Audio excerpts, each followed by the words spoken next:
America's money, and the debt generated by this quasi-private corporation is what is killing the American economy. Though the Federal Reserve is now the most powerful central bank in the world, it was not the first. So where did this idea come from?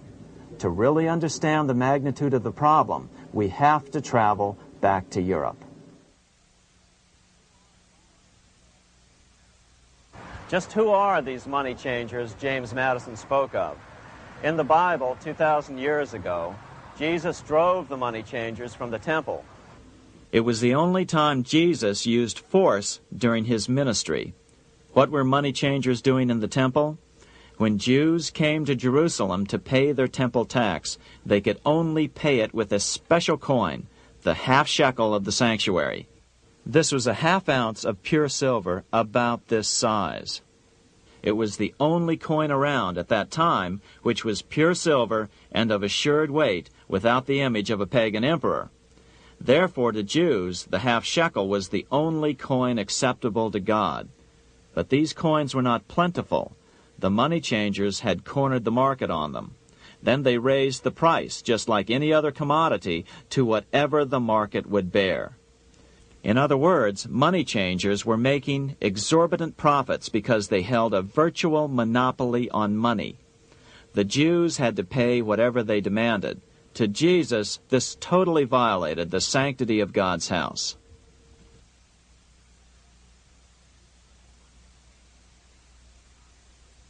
But the money-changing scam did not originate in Jesus' day. 200 years before Christ, Rome was having trouble with money changers. 2 early Roman emperors had tried to diminish the power of the money changers by reforming usury laws and limiting land ownership to 500 acres. They were both assassinated. In 48 B.C., Julius Caesar took back the power to coin money from the money changers and minted coins for the benefit of all. With this new, plentiful supply of money, he built great public works projects. By making money plentiful, Caesar won the love of the common man. But the money changers hated him. Some believe this was an important factor in Caesar's assassination. One thing is for sure, with the death of Caesar came the demise of plentiful money in Rome. Taxes increased, as did corruption. Just as in the case of America today, usury and debased coin became the rule.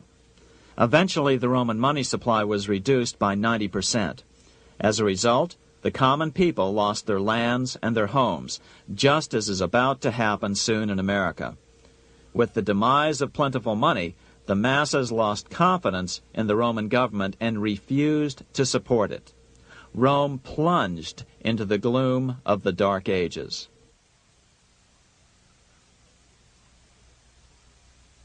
A 1,000 years after the death of Christ, money changers, those who loan out and manipulate the quantity of money, were active in medieval England.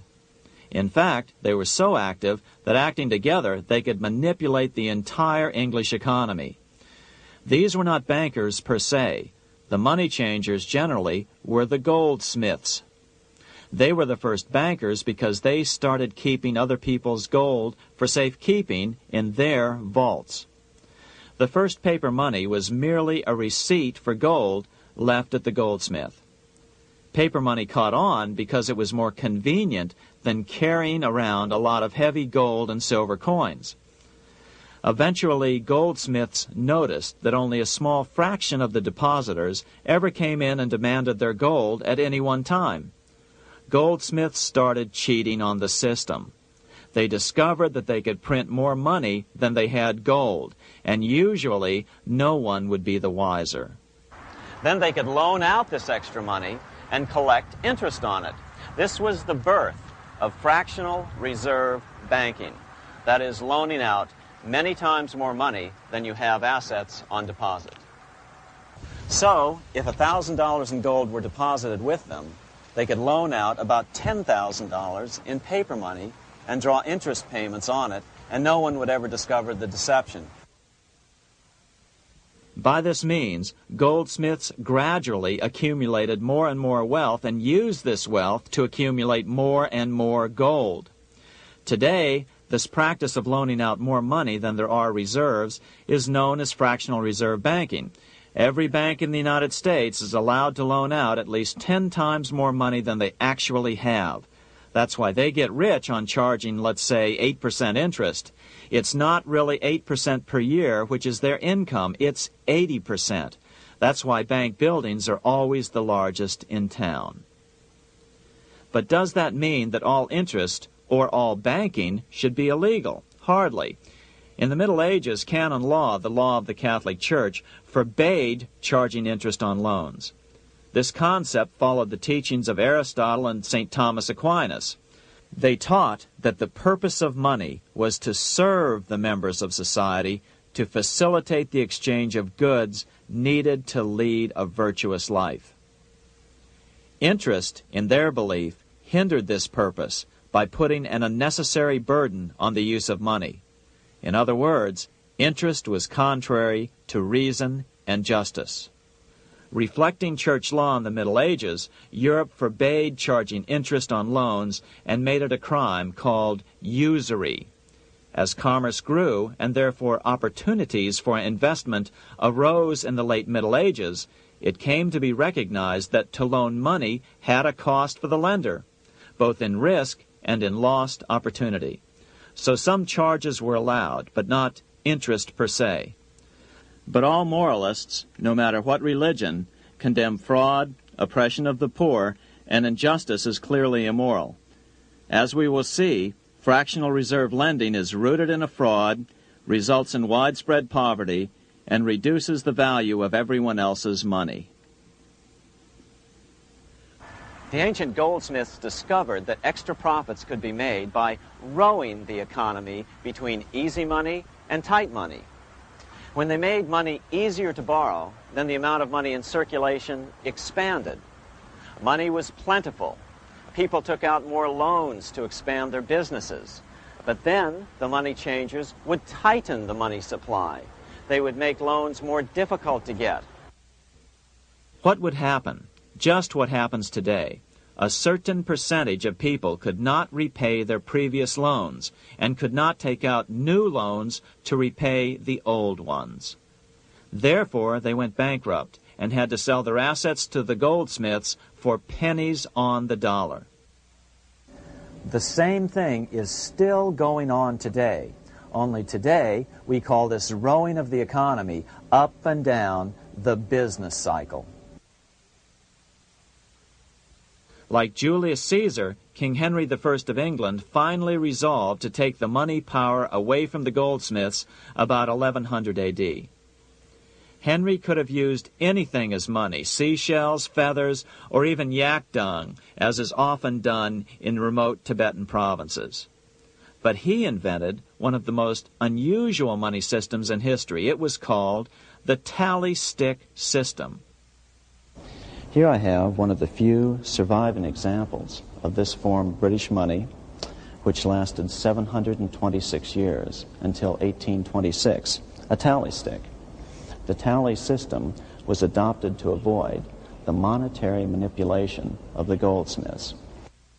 Tally sticks were money fabricated out of sticks of polished wood.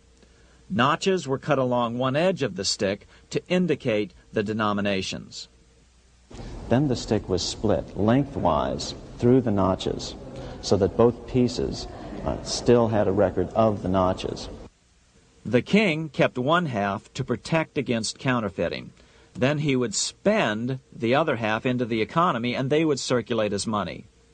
This particular tally stick is huge. It represented 25,000 pounds.